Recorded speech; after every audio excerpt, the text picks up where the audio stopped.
Sementara itu, sejumlah mantan pegawai KPK melakukan aksi cukur rambut sebagai simbol desakan bersih-bersih internal KPK menyusul ditetapkannya Ketua KPK Firly Bahuri sebagai tersangka kasus dugaan pemerasan terhadap mantan Menteri Pertanian Syahrul Yassin Limpo.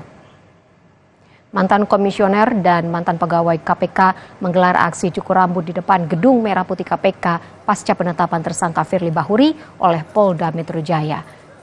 Mantan Ketua KPK Abraham Samad ikut dalam aksi cukur rambut. Selain aksi cukur rambut, sejumlah poster dukungan bersih-bersih KPK juga dibawa dalam acara ini dan meminta polisi memeriksa pimpinan KPK lainnya terkait kasus yang menjerat Ketua KPK Firly Bahuri.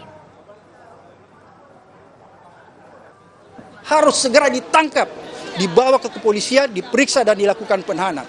Kemudian polisi nggak boleh sampai di situ saja. Karena tadi nyata-nyata Alex Marwata bilang tidak ada kesalahan, maka polisi harus juga memanggil orang yang bernama Alex Marwata dan komisioner-komisioner lainnya untuk segera diperiksa. Jangan sampai orang-orang ini punya keterkaitan dengan Firly sehingga dia berusaha untuk melindungi Firly.